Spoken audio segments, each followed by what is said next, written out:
In political news, we've got the results from the Republican midterm primaries in the battleground state of Arizona. Yeah, NBC News projects Representative Andy Biggs has won the GOP primary for governor.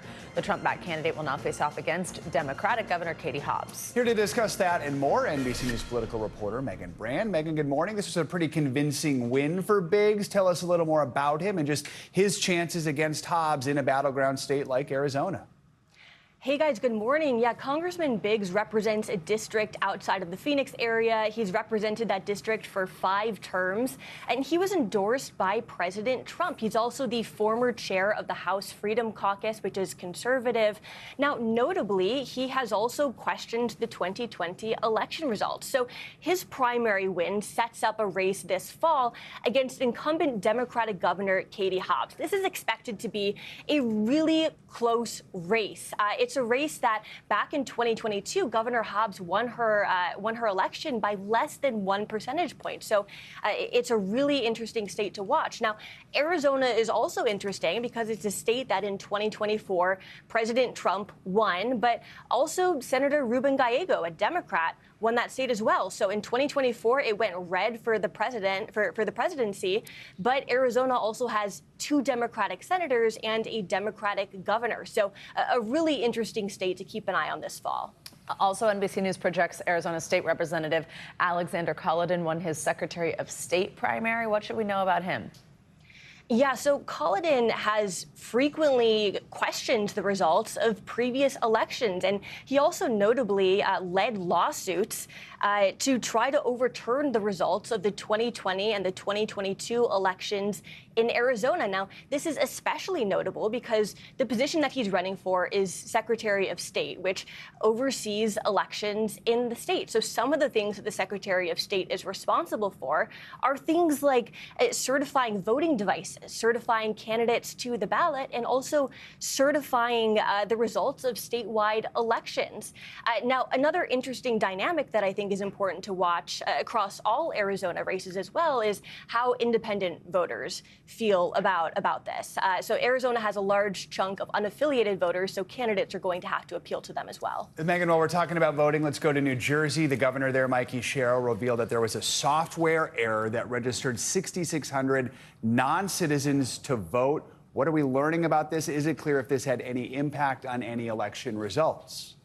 So the governor said that out of these approximately 6,600 non-citizens who were accidentally registered to vote, about 400 of them did cast ballots in previous elections. She said that these non-citizens were registered as Democrats, Republicans, unaffiliated, and that while she said it's unclear which elections that they voted in, she said that there was no evidence that these votes swayed election results in any meaningful way. So in terms of why this happened, she said that it was the result of, quote, a serious software error in New Jersey's motor vehicle system. I do want to note, though, as well, that she said that this happened in 2023 and 2024, which was before Governor Sherrill was in office. Take a listen to how she addressed this. This failure didn't occur under my watch, but accountability starts now. I think we're open to suggestions that make our elections more safe. And so that's part of what this investigation, they'll have findings on just what occurred.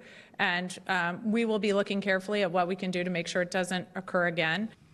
So the White House is weighing in with a spokesperson saying that, quote, this latest incident underscores the absolute necessity of the Save America Act. Now, Save America Act is a big priority for President Trump, and if passed, it would reshape how elections are operated in the U.S., but there's not enough support right now for that to ultimately pass, guys. Megan, one more thing. Last night on Capitol Hill, the House passed the stopgap funding bill, but this was months before the shutdown deadline. So why? I mean, is this a case of Republicans trying to get ahead of a potentially volatile issue before the midterms?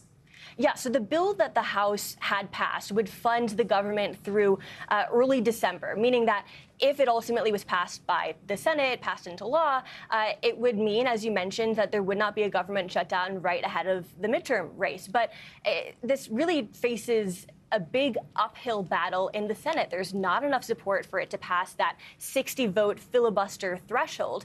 And so while Senate Majority Leader John Thune said that he would give it a vote in the Senate, he also said, he mentioned as well that this doesn't have all of the provisions that the White House wants to. So Republicans could ultimately try to pass a government funding bill through a process called the reconciliation process, which would basically allow Republicans to pass it with a simple majority, but that also limits the types of provisions that could ultimately be included in the bill. So right now, we are up against a funding deadline of the end of September, meaning that if Congress does not fund the government at that point, then we would see a government shutdown, which would happen shortly before midterm elections, guys. All right. Megan Brand in Washington, thank you.